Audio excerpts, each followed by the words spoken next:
En fait, c'est une histoire de passion, c'est une histoire d'amour, c'est une histoire quelque part, notre histoire de France à nous, qui concerne le textile et qui m'a amené, quand j'étais enfant, à visiter Versailles avec mes parents et bien d'autres châteaux d'ailleurs, et à me donner cet amour de l'élégance et du raffinement français.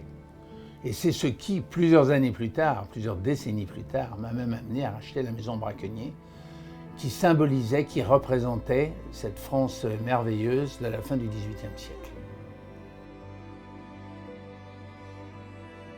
Quand le château de Versailles nous a contactés, nous avons pensé à la technique de l'impression au cadre plat immédiatement avec Monsieur Frey.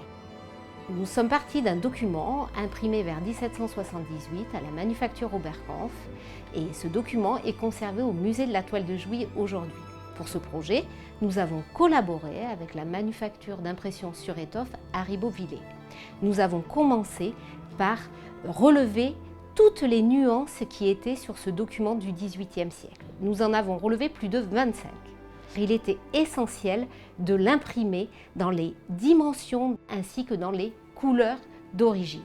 Après cela, les cadres ont été gravés et 2 imprimeurs ont raclé à la main les couleurs dans les cadres pour réaliser cette impression à la main. Alors, ces cabinets intérieurs, ils sont les espaces personnels aménagés pour la vie intime de la reine.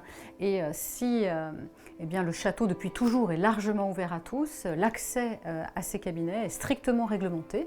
Il y a plusieurs accès qui sont gardés jour et nuit par le personnel de la chambre.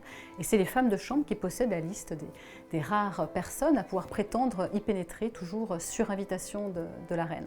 Et la reine est la première reine de France à étendre autant ses espaces personnels, vraiment dès son arrivée à la cour vers 1770 jusqu'en 1788. Et ces espaces, eh bien, il faut bien comprendre que c'est un monde presque parallèle au monde officiel qui est donc le monde d'apparat de la cour, du grand appartement. Et ces espaces, c'est un petit peu comme l'envers du décor de cette grande scène bâtie par Louis XIV. Dès l'origine, nous avons choisi de restituer ces toiles selon le savoir-faire traditionnel, c'est-à-dire au cadre plat. Et là, eh bien, très rare, évidemment, ce sont les maisons qui ont encore effectivement ce savoir-faire et ce métier d'art. Et donc, ce partenariat s'est naturellement déroulé avec Pierre Frey, avec qui nous avions déjà par ailleurs collaboré il y a plusieurs années pour la restitution d'une toile, notamment au Petit Trianon.